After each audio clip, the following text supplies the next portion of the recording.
Productions. Yo, what's up, man? And welcome to another episode of Welcome to Elm Street. I'm your boy, I'm your host, Money Elms, man. You know what I mean? I was gonna start off the show with "We are the champions, my friends." Hell yeah! How about them Texas Rangers, baby? Hell yeah, man. That's what's up. This is what the city needed. You know what I mean?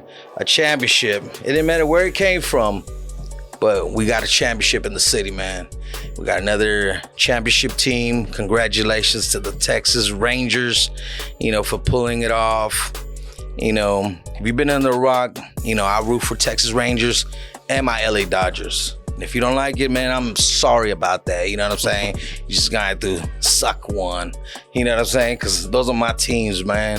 I represent where I'm at now and where I used to be. So I got two homes. So congratulations, them Texas Rangers, man. It was one hell of a series. The whole ordeal had me on edge the whole time. When they went and battled against Houston. You know what I mean? And most definitely, the Diamondbacks. I'm glad the Rangers beat them because they took out my Dodgers. So congratulations. The best team won. And hey, got their first one under their belt. Finally.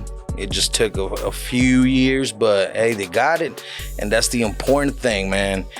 I'm gonna go ahead and introduce my special guest today, all the way from ATL, Atlanta. Hey. Give it up for my boy, Bri Luther King, man. Hey.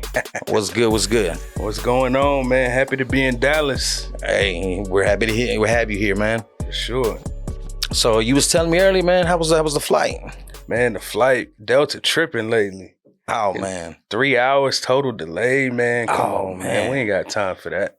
Man, don't you hate that, man? Sheesh. And they make it seem like they had traffic jams up in the sky or something.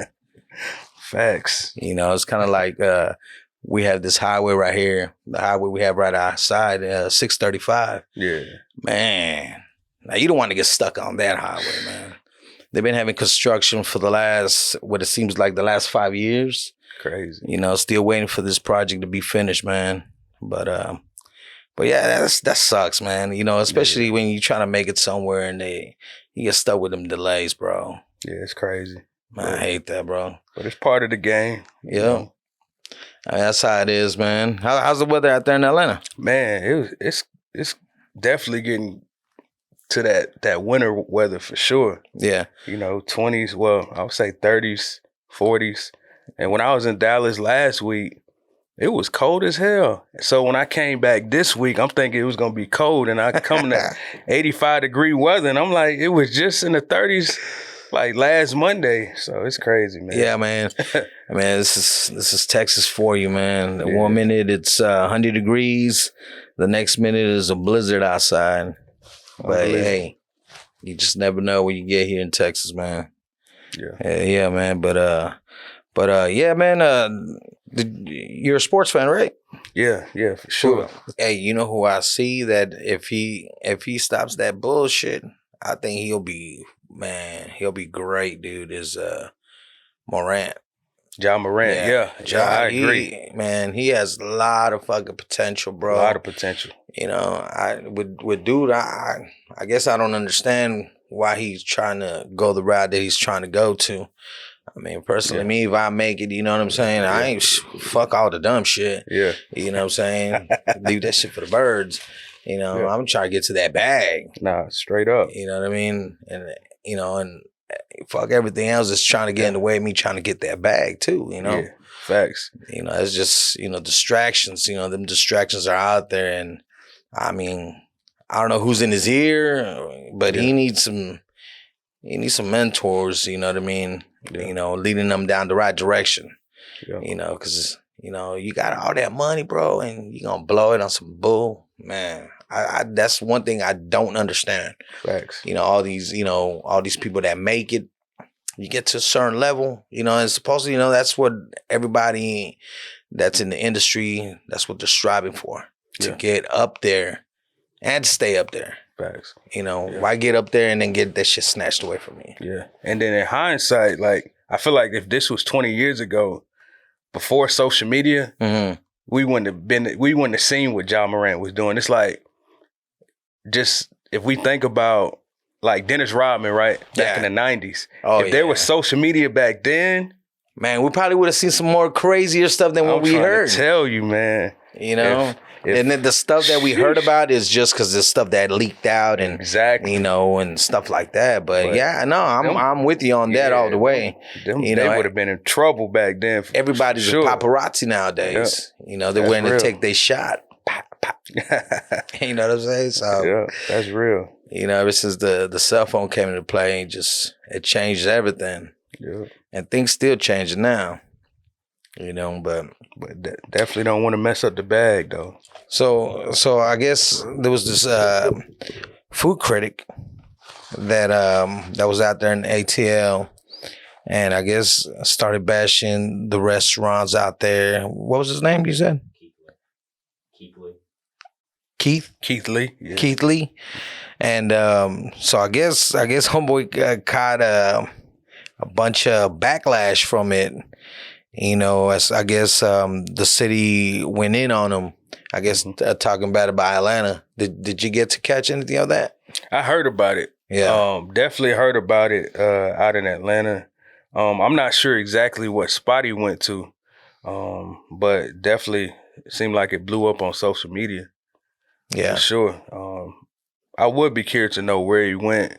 I can tell you, he went to an Atlanta Breakfast Club and the Real Milk and Honey. The Real Milk and Honey. Atlanta Breakfast Club. Places. I think when he go, you know, to be honest, you know, we coming to Atlanta, man, you got to go get you some wings. Oh, bro. Yeah, so, you know, hit one of them wing spots. Parlay was telling me about a wing spot on the west side that stay busting. Man, go slide through one of them American delis or something like that, man. And I'm sure wait times will be won't be that bad. Yeah. But unfortunate that that happened to him, especially in Atlanta. Yeah, man, that sucks, man. But you got to watch out what you say sometimes, man, because nowadays, you know, it's not like it was back in the day, man. Unfortunately, social media catches wind and that shit takes off like a blazing inferno, man. Yeah. So, Bri, man, let them know a little bit about yourself, man. Man, so I'm originally from West Palm Beach, Florida. Shout out to 561. Shout out to the Tri-County. You know what I mean? Palm Beach County, Broward County, Dade County. You know what I mean? That's what makes up South Florida for real. So shout out to back home. And then shout out to Atlanta, Metro Atlanta. You know what I mean? From Gwinnett County, Cobb County, Clayton County, Fulton County. You know what I mean? DeKalb County. You know what I mean? Just shout out the Metro Atlanta because that's my second home. I've been living in the Metro Atlanta area most of my life now. But ain't no place like South Florida for real. Oh, I bet. Yeah. And then shout out to Black Diamond Music, man. I'm Black Diamond Music CEO. It's an indie label that I started back in 2017. In which what we do is we do have some artists, some day one artists that I known since high school. And one of them being my brother, my real blood brother. Shout out to King Brendan. But what we do in the Metro Atlanta area outside of doing music is we created a platform for up and coming artists. We have quarterly showcases to where we gather artists to come out to perform. There's a first place prize. And typically we have some kind of special guest for motivation. Back in April, we brought out Fabo from D4L, Laffy Taffy. And he came out, hosted the event. And then most recently, last month, we had Parlay and Pimpin' from them Franchise Boys, Mr. Lean With It, Rock With It, as special guests come out to the event. So definitely create a dope platform for artists. And yeah, that's what we've been on lately. Yeah. So you say you're born and raised in Florida. How old were you when you moved out to the ATL? 13, 14, somewhere around there, teenager. Okay. So you're about the same age when I moved out here to D-Town. Yeah, about 13, 14. It was about 06.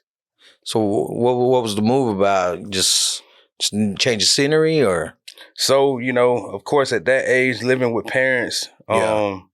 and at the time down in South Florida, from that '04 to '06, got hit with a few different hurricanes. Mm. You know what I mean? So the cost of living in South Florida, every time something hits like that, it seems like the cost of living keeps going up higher and higher. Wow. So that's what really prompted the move from South Florida to Atlanta. Metro Atlanta area was a lot less expensive. So what year was it when y'all put up to Atlanta? '06. '06. Mm-hmm. So describe Atlanta in '06. '06, it was a lot of influx of different people coming in to Atlanta that was not from Atlanta. Yeah. And what I mean by, like, I think Katrina was in '05, '05-ish. Mm-hmm. A lot of people from Louisiana, New Orleans was coming in trying to get away from Louisiana because of the hurricane damage and caused so much damage in Louisiana. So you were seeing people come in from Louisiana, you were seeing people come in from South Florida, and really all over the place. Yeah. So a lot of the people that I encountered at the time when I moved to Atlanta was not from Atlanta. Everybody was pretty much from out of town. Yeah. And if you found somebody from Atlanta, like, a lot of them weren't too happy. Yeah. that people were kind of intruding on, where they're from and claiming Atlanta on top of that. You know what I mean? So yeah. It was definitely an interesting time for sure. Okay. Yeah. So what high school did you go to? I went to Central Gwinnett High School. Shout out to the North Gwinnett County. That's where Migos from. Lawrenceville. Shout out to Lawrenceville. But yeah, I went to Central Gwinnett High School. Okay, that's what's up. So how did you get involved in the whole music scene? So music, I feel like, is one of those things that I was kind of born into to a certain extent, just because my mom was big on music. Oh, okay. She was in band. She was she could sing too, but she was more so on the percussion side, xylophone in the band, keyboard, things of that nature. My pops was on the production side. So it was kind of something that I was born into, but I didn't find my own way until kind of going into that teenager stage. When I seen my cuz, shout out Nardo S. Real down in South Florida, when I seen him actually, doing music, rapping, and, he made it look easy. He was the first person that I seen that I knew that actually was rapping and doing it. So that definitely inspired me. And when I actually moved from South Florida to Atlanta, one of the homies, shout out Snook Nasty, he was in high school doing it. You know what I mean? So I used to pull up on him. We used to record, and the rest is history. He's still with us. Okay. Rocking with the team. Hell yeah. So what were you some of your influences? So I would say my biggest influence was Luda. Luda? Yeah, Luda was my biggest influence, and Jeezy was my biggest motivation. And of course, both A-Town artists. Yeah. But with Luda, the way that he used to emphasize on beats, you know what I mean? Like, he would make you feel what he's saying. And that's what I wanted to do with my music as well. Like, I didn't know any other artist that had the punchlines like Luda, that was smooth like him, you know what I mean? And then when he had his videos, they were so animated. You know what I mean? Like, he would like make you feel, and his creativity was just on a whole nother level.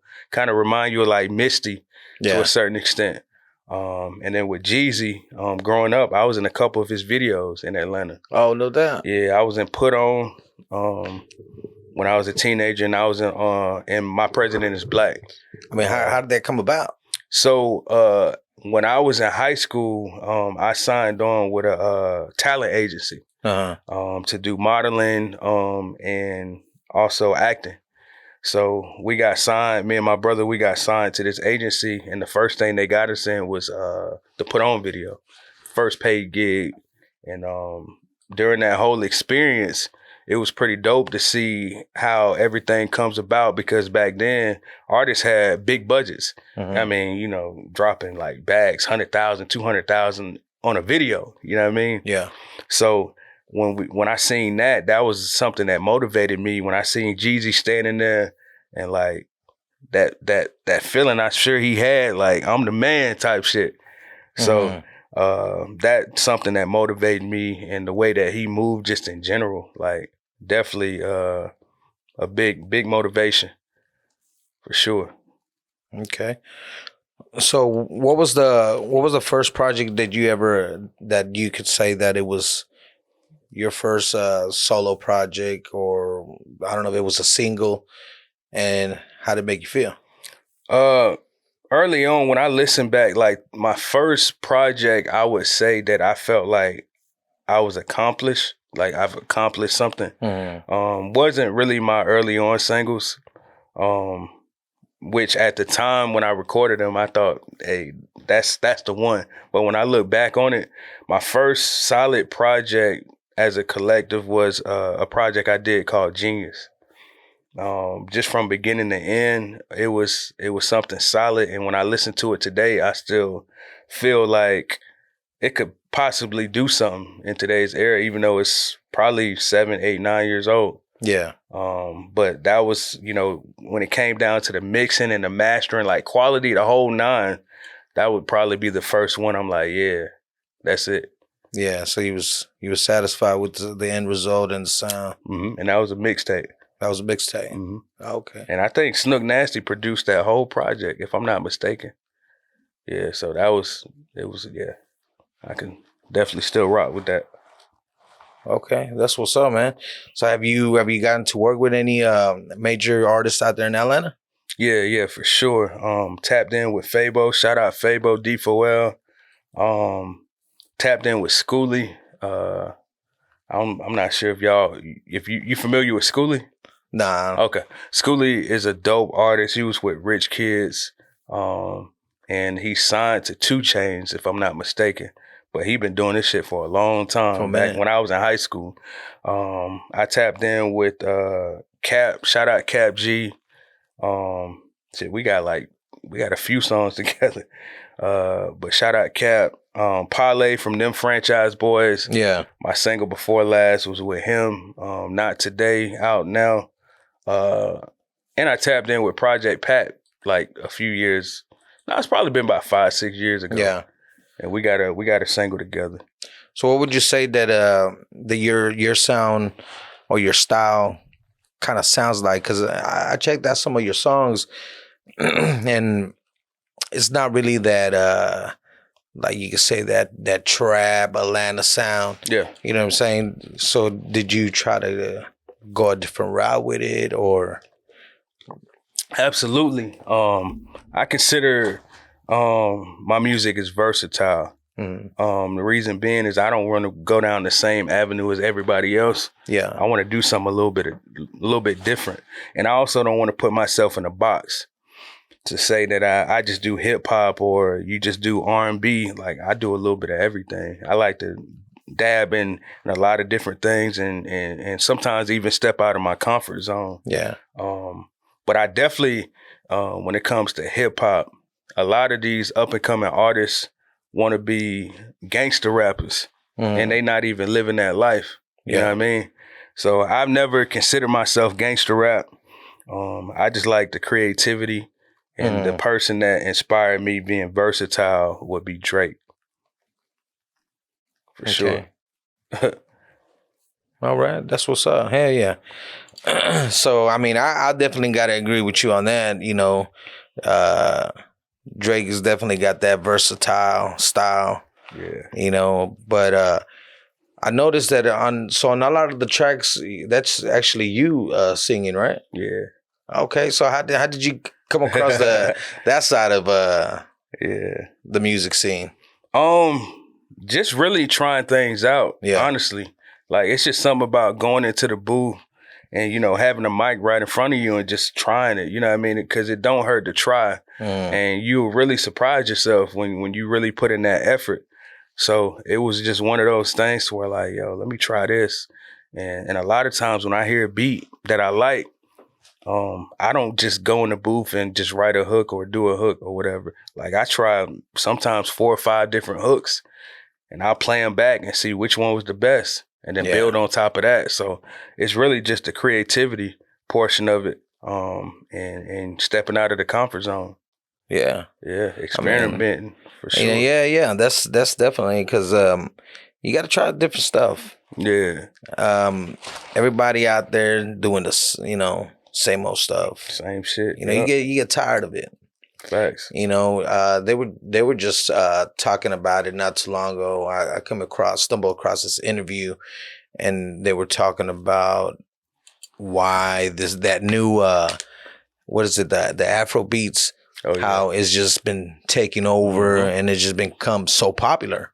Yep. And one of the things that I heard, and it was kind of like they don't sound like everything that's out there right now. Exactly. Especially here in America, it's almost like the repetitive stuff. It gets to a point where like, all right, come on, man. I want something new, something fresh. Yeah. You know what I mean? That's why when that one artist comes through and changes the game, because it don't sound like everybody else. Yeah, facts. Come with that unique sound. Yeah. And that's what I think of your style. Your music has that uniqueness. I can't say, hey, well, homeboy, Bryce sounds like homeboy over there, or he sound like this dude. I like that when the artist brings that to the table.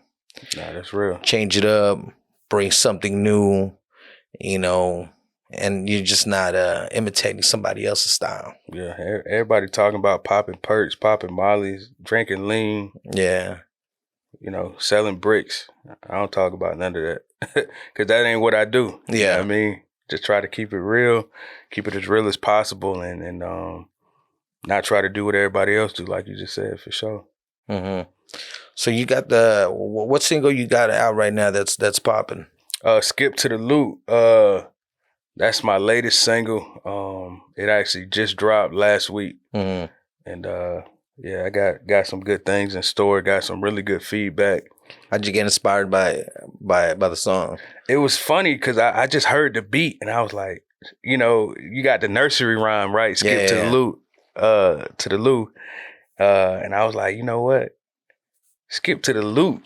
You know what I mean? Like, that's kind of like how it came. It just kind of came because I was actually just freestyling it at first. Yeah.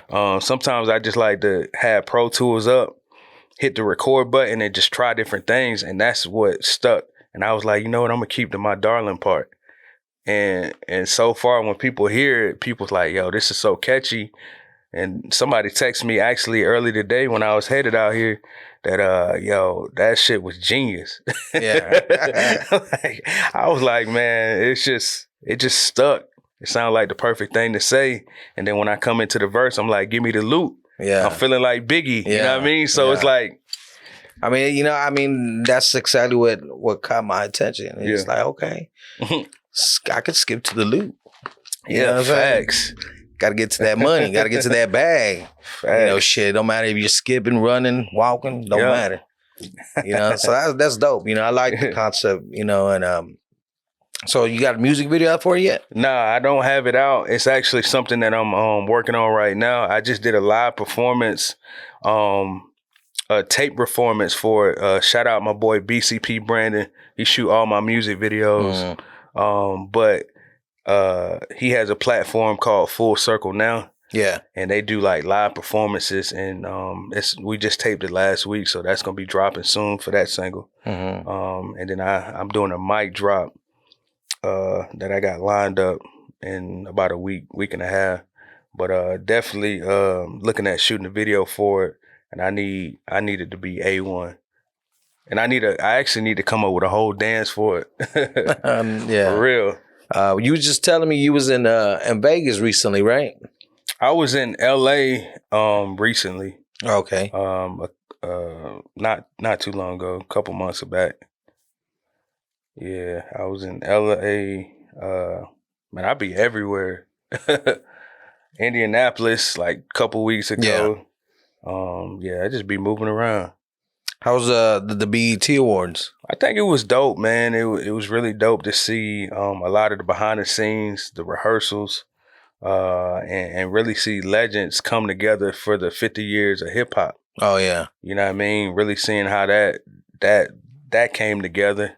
And Was that your first time at a BET Awards? it was. And Kid Capri, man, real legend right there. So to even see him, Kid Capri, who I think really was the mastermind with putting it together, and seeing like legends dating back to like Kid and Play. Yeah. You know what I mean? Like that's just legendary. That's hip hop. Oh yeah, of course. For sure. That's hip hop. Hell yeah, man. So what can we expect from Bri Luther King here in the future, man? Man, I got an album dropping called City on Fire. Mm-hmm. And that's really, the meaning behind that is really just setting the city on fire with the moves that's being made and the consistency. So I got that project dropping. It's going to probably have about 12, 13 records on there with some dope features. So that's expected really, really soon. It's already done. You know what I mean? Just got a few more tracks that's getting mixed and mastered.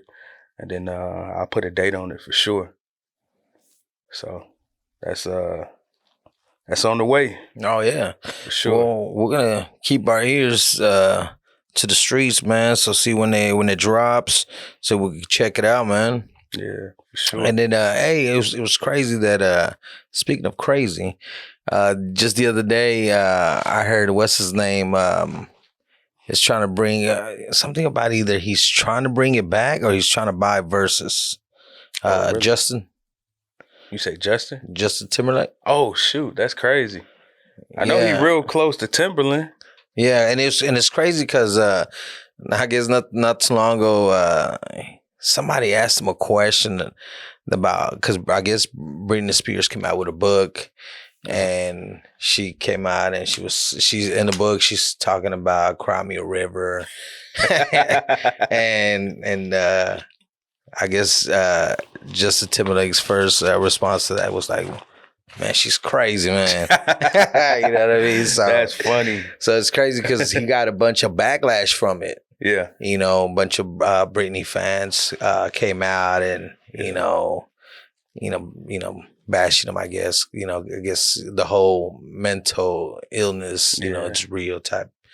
So that's crazy. So then he came out with an apology, the next, I guess it was either today or yesterday, came out with an apology, apologizing to Britney and her fans. Yeah. I guess it was inconsiderate of him saying what he said. You know what I mean? Due to the fact that she might be suffering from some type of mental illness. Yeah. That he should muzzle her? Oh, yeah, I did hear that. Damn. Then he had to apologize for that, right? Yeah, well, see, that's what I'm saying. And this, I guess is part of his PR. They were talking about, hey, you got to apologize, you know. That's what I need to figure out the story behind the verses. If he's trying to buy it or he's trying to bring it back. Yeah. Versus was dope. You think so? I think the platform itself was dope, especially during the era of the pandemic. Yeah. You know what I mean? We didn't really have entertainment. The guidelines were strict for even like shows and reality shows. Oh yeah. Because they stopped taping for a while. So to bring something like that during that time, I felt like and it was for the culture. It was well needed. Yeah. I mean, there was a couple dope ones. But there was a couple of them that I was like, you know what, I could have done without. Yeah, I mean, I think my favorite was Jeezy and Gucci. Gucci Man, yeah, that's legendary. Hey, what's his name was crazy for talking shit. Yeah, that shit was crazy. Hey, I tripped out when Gucci said that shit. Yeah, I didn't know if it was gonna be a shootout in the building or what. Hey, but you know what? But you can see, you can still see the growth in Jeezy though. You know what I mean? He didn't react like he would have reacted back in the day. Yeah, facts. I think if it would have been back in the day, something would have gone down. Oh yeah, it would have been crazy. You know what I mean? But I salute Jeezy for that. You know what I mean? Yeah, he kind of took it like a G. He was like, you know what? I'm beyond that shit now. You know what I'm saying? Yeah, he passed. That's growth. Nah, and Jeezy was real gangster for real. You know what I'm saying? So like, I don't know if you know about his book, Adversity for Sale. but I do ebooks, and like I'm almost towards the end of it, and like it's an amazing story he has. Okay. And Gucci book was really good too. Oh, I didn't know Gucci dropped a book. Yeah, he had an autobiography book as well. I think that released right after he got out of prison, or shortly after he got out of prison the last time, and that was a real good book as well. Yeah. Where the whole name come from, and does it have ties to the Martin Luther King? Nah, really good question. So Bri comes, first part comes from my name, my real name. And originally what I was going to do was just go by Bri King, you know what I mean? But I was like, you know what? My grandfather's middle name is Luther. So I was like, you know what? Let me make it Bri Luther King. The reason why I fully committed to that name is I feel like when people see it, it's going to stick out. So when they look at the track list or whatever the case is, they come across on social media, they like, man, who the hell is this guy? And it's something that was kind of strategic, and for the most part, I feel like it sticks when people see it. You know what I mean? It's not one of those names that when you see it for the first time and you see it again, you forget it. You're going to be like, oh man, I recognize this. So, yeah, you know, that was the real goal when I created or, you know, push for the name for the most part. But I can't say Martin Luther, Bri Luther, you know what I mean? Shout out to Martin Luther and the whole King family, man. I just want to say, you know, I want to thank you for coming out here, man, all the way from the ATL, man, all the way to Detail, man. I appreciate it, man. For sure. And, man, just let them know, you know, if you got some shout outs, you know, let them know where they can find you, where they can download your music, man. Absolutely, man. So y'all can find me on all platforms at Bri Luther King, which is BRY Luther King. I want to shout out my team, Black Diamond Music, which consists of Snook Nasty, Timmy Foway, King Brendan, BJ, Luz. You know what I mean? The whole squad. Shout out my cameraman, The Rock.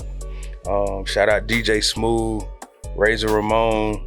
Man, I can keep going and going, man. If I missed anybody, my apologies. But definitely 2024 is gonna be a big year. There you go, man. There you go, man. ATL Atlanta in the building, man. Sure. And shout out to my boy Bri Luther King, man, for stopping by on Elm Street, you know, kicking it with your boy, man. So, man, I appreciate it, man. Thanks for stopping by. And go make sure you go check out my man's, man. Wherever you get your streaming, make sure you hit him up. My boy got his stuff on there. And stay tuned to the end of the show so you can check out my boy's music. We're gonna be posting a video, so I hope you enjoy it. And thanks for tuning in. And like I said, man, keep your ears to the streets, and I'll catch you on the block. It's your boy Money Elms, man, and we out. Hey. Peace.